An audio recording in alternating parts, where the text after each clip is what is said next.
All right, guys, welcome to Wayne's World Garage. The problem we have here to solve is when you're an old geezer, it's difficult to lift up these wheels. Wheels are pieces of logs that we're going to cut into firewood. It's red oak. It probably weighs 30 or 40 pounds, maybe a little bit more than that. I don't know. I can't lift it up. This log splitter, when I built it, I put a log lift on it so I can lift up the log. How convenient. Additionally, we put a 4-way wedge on it. And it turns out we got a big tank for hydraulic fluid. Seems to work out pretty well. And the Honda engine, it works great, starts first or second pull almost every time. So let me do a quick show of how this thing works. If you can see this, we have 4 controls on this thing. Log lift, wedge. You push these 2 forward, the ram goes forward. When it reaches the end, reaches a certain pressure over 2,500, it returns automatically. If it doesn't, you do it yourself. It's not hard. So let's see how it works. Power on. Starts like the Honda.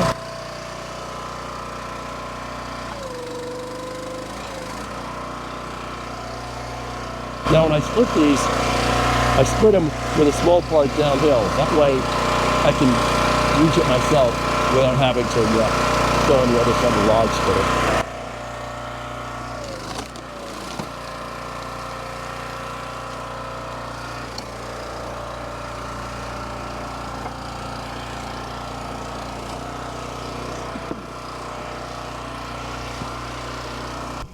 So what I do here is the larger chunks of firewood I put back on a log lift. I lower the log lift just a little bit, and then that's a storage spot for me. And then when I'm ready to split those, I can lift them back up and grab them.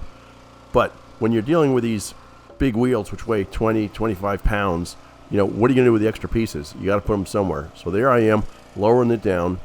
Then I'll throw another piece on there, finish splitting those pieces, and on with the program.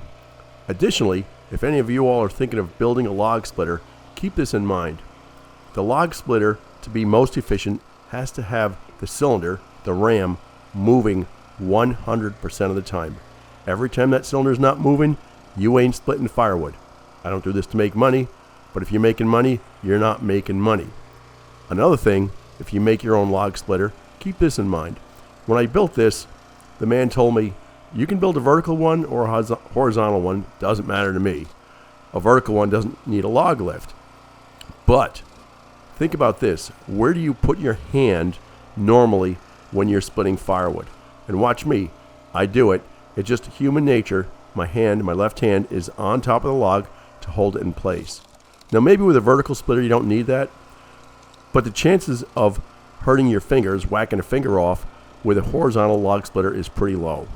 As the guy told me, I don't know anyone with a horizontal splitter who's whacked a finger off. He couldn't say that about the vertical splitters, because of a vertical splitter, where do you naturally put your hand?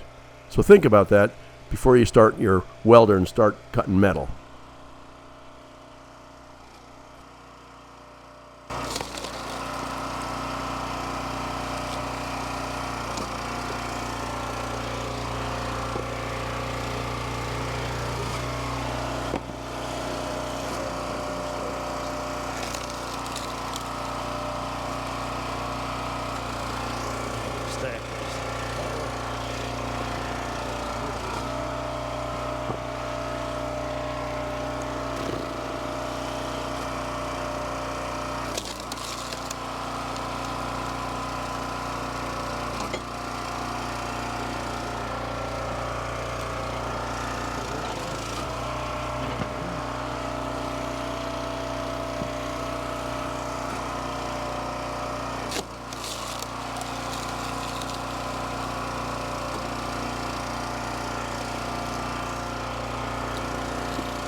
Well, that's a quick run of how this thing works.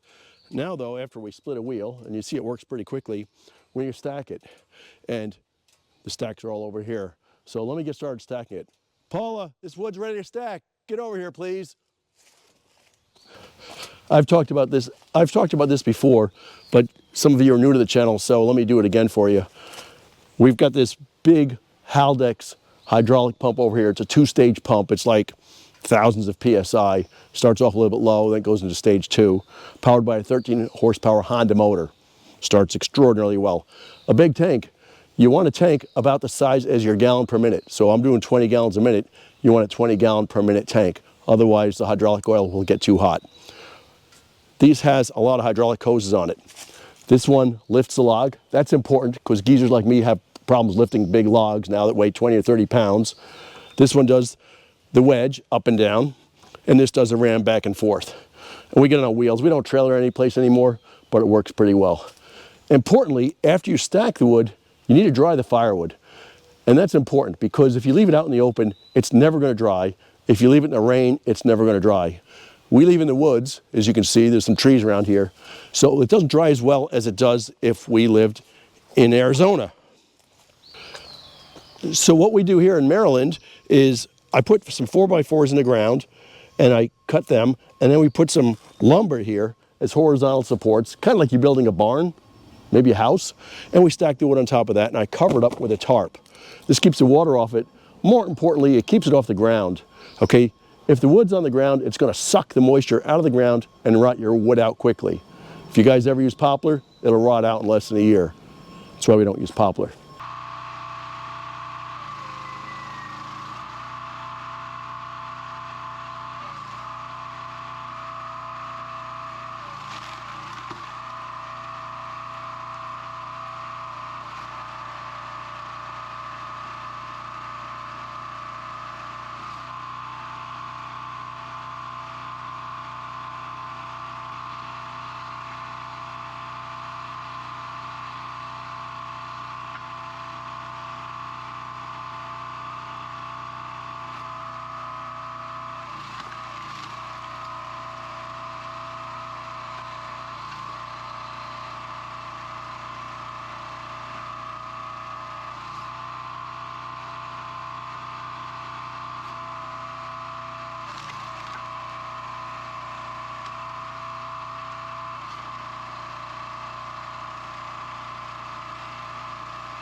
This is Cadillac firewood, according to AKA Frickin' Jeep John Clark. There's no bark on it. It's the best quality wood around, and it's just the heartwood. It is a nice piece of wood.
All right, maybe I should call this video Watch Wayne Work. I think we're done right now, splitting wood. That's all the wheels I've got. I've got one more stick though, but I don't think we're gonna need it. Half a stack here needs filling, this tote needs filling, and then we're done. We may even have some extra. So let me get to stacking this stuff. This wouldn't take too long, maybe take half an hour to stack it. It's a fair amount of wood here though. I don't know how much we've got, maybe half a cord. But now you see how the wood splitter works. Let me get to stacking. Paula,